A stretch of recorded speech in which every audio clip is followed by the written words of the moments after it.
D'être avec vous à Anse-Bertrand, parce que quand mon ami Édouard m'a demandé de venir vous parler un petit peu des plantes médicinales, on ne parlera pas que des plantes médicinales, on parlera un petit peu des plantes médicinales, on parlera beaucoup des perspectives de développement économique liées à tout ce qui touche la production locale et tout ce qui touche les plantes d'une manière générale. Et vous verrez en fait une plante qui est médicinale et très souvent une plante aussi alimentaire. Hein. Si vous prenez la groseille maintenant que c'est la mode de la groseille, eh ben, c'est un excellent sirop, on peut faire des punches, mais il faut savoir aussi que c'est un excellent produit qui peut agir sur le diabète, qui peut agir sur le cholestérol, qui peut agir sur beaucoup de nos maux. Donc d'ailleurs le père de la médecine, Hippocrate, disait que ton aliment sera ton premier médicament. Et aujourd'hui, ce qui est important, c'est de voir comment les générations futures, comment nos enfants puissent vivre économiquement de toutes ces richesses, ce que j'appelle l'or vert, que je vais développer tout à l'heure. Bien, merci Henri, d'un petit applaudissement quand même.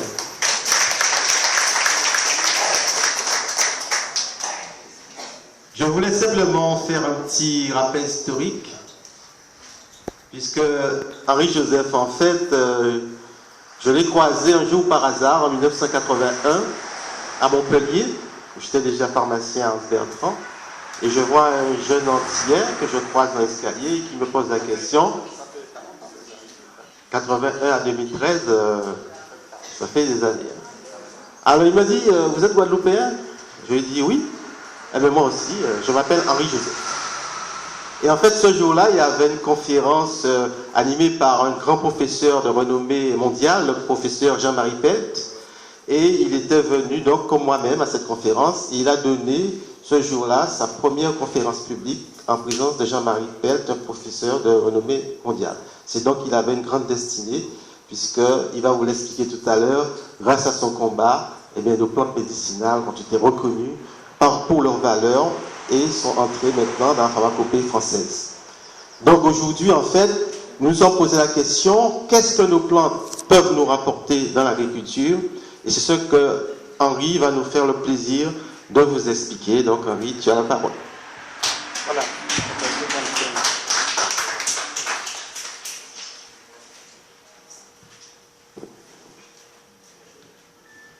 Merci. D'accord.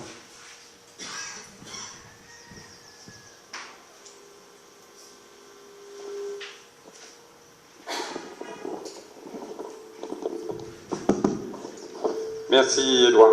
Ce qu'Édouard a oublié de vous dire aussi, c'est que nos chemins se sont croisés au début, mais on ne s'est jamais séparés parce que nous avons été tous les deux coprésidents du syndicat des pharmaciens. Donc j'étais à ses côtés pendant au moins 5-6 ans hein, d'ailleurs. Et c'est là en fait que tous les combats pour les plantes médicinales. C'est là en fait que tous les combats sur les plantes médicinales ont commencé depuis cette association Delta Joseph et qui continue encore à Anse-Bertrand. Alors vous voyez, donc ça ne s'arrête pas. Alors,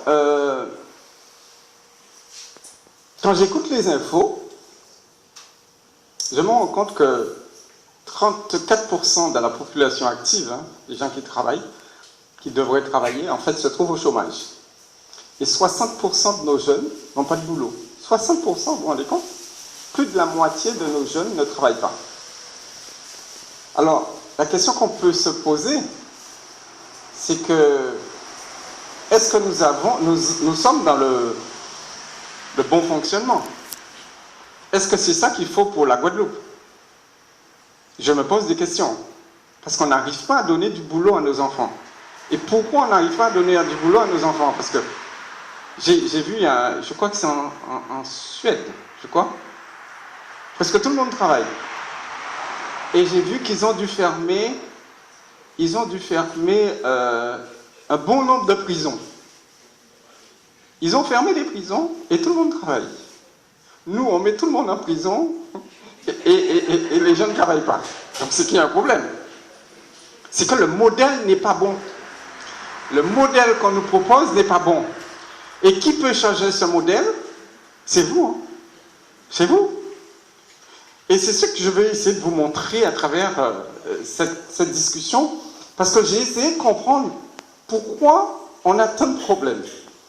Et si on a tant de problèmes, c'est que tous ceux qui nous ont mis dans les problèmes, depuis les temps très anciens, jusqu'à aujourd'hui, ils ont toujours fait un geste, ils ont causé des trous pour s'enrichir.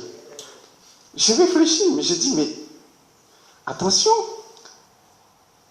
ils ont causé des trous pour chercher de l'or, ils ont causé des trous pour chercher du diamant, ils ont causé des trous pour chercher du pétrole. Mais il faut arrêter de causer des trous. Si chaque fois qu'on creuse des trous, il y a la guerre, on s'entretue pour des richesses, etc., arrêtons de causer des trous.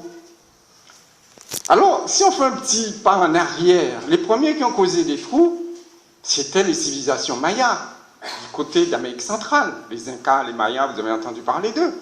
C'était les Égyptiens aussi, avec les pharaons et tout ça. On trouve dans les tombes des pharaons, on trouve des tonnes et des tonnes d'or. Et ensuite, ces richesses-là ont été pillées par les pays occidentaux. Ils ont piqué l'or des Incas, ils ont piqué l'or des Mayas, ils ont piqué l'or des Égyptiens. Ils ont mis ça dans les grandes banques françaises. Aujourd'hui, ce qui compte, c'est les lingots d'or. Mais ils ont tellement pressé,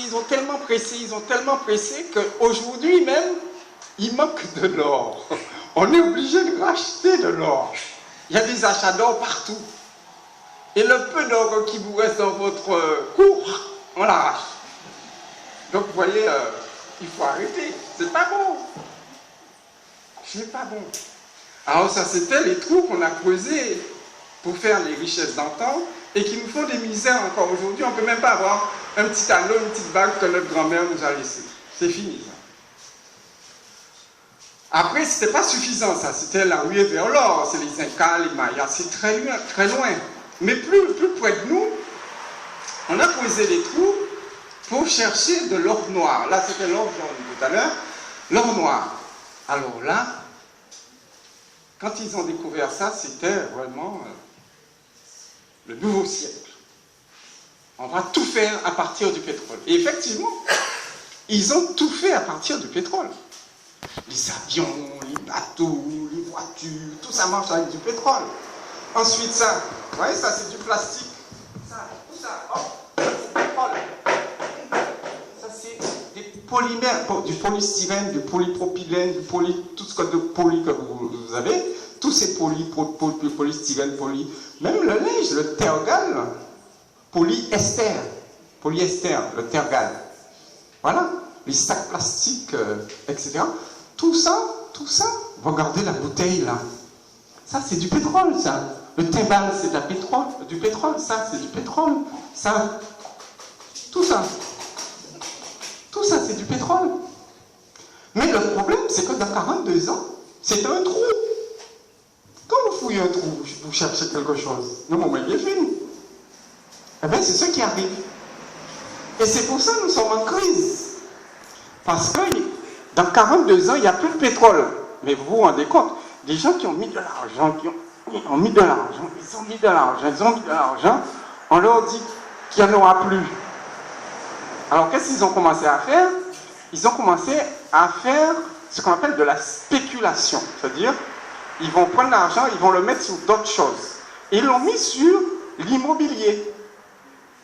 Et vous avez tous entendu parler, en 2008, il y a eu ce qu'on appelle la crise des subprimes aux États-Unis, qui était une crise immobilière, parce qu'en fait, c'était de l'argent qui était de l'argent sale, en fait, hein, et finalement, vous donnez beaucoup de crédit avec de l'argent sale, et à un moment, quand on met un business sale, on va accumuler, un moment, ça le délaque à vie au grand jour. Et on s'est rendu compte que toutes les richesses qu'on avait, c'était du vent.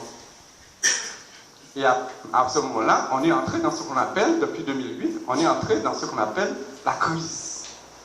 La crise, parce que les gens qui étaient riches, ils ne veulent pas devenir pauvres. Et c'est ce qu'on leur dit. Donc, ils commencent à garder leur argent pour eux. Ils vous en donnent plus. On ne distribue plus. eh bien, comme on ne distribue plus, eh bien, c'est la guerre, c'est la famine. Et aussi, ce qui s'est passé aussi, c'est que le développement du pétrole a entraîné autre chose. C'est que plus vous allez faire brûler du pétrole, plus vous allez augmenter ce qu'on appelle le carbone. Alors regardez ce que je fais, regardez ce que je fais.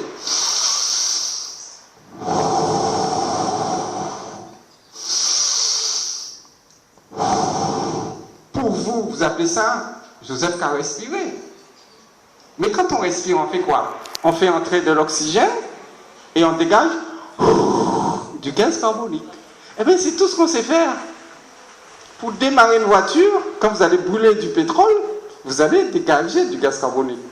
Tout ce que vous faites, vous dégagez du gaz carbonique, dégagez du gaz carbonique. Mais le problème, c'est que l'augmentation de ces gaz dans l'atmosphère va réchauffer la planète. Et quand ça réchauffe la planète, ça entraîne ce qu'on appelle les gaz à effet de serre et ça entraîne des grands cyclones. Vous venez de le voir il y a quelques semaines en Philippines, eh bien, ça commence. On va avoir de plus en plus des cyclones comme Hugo, force 4, force 5, force 6. On aura probablement, plus il y aura de la chaleur, plus ça va tourner en rencontrant des zones froides, et plus ça deviendra grand. On risque d'avoir un grand cyclone sur toute l'Atlantique et qui envahit l'Europe, et qui nous prend au passage. Ça arrive loin. Tous les climatologues en parlent. Donc c'est pourquoi il faut arrêter de creuser des trous.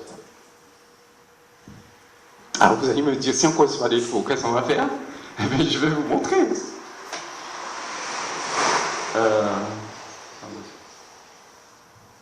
Ça n'avance pas. Une seconde.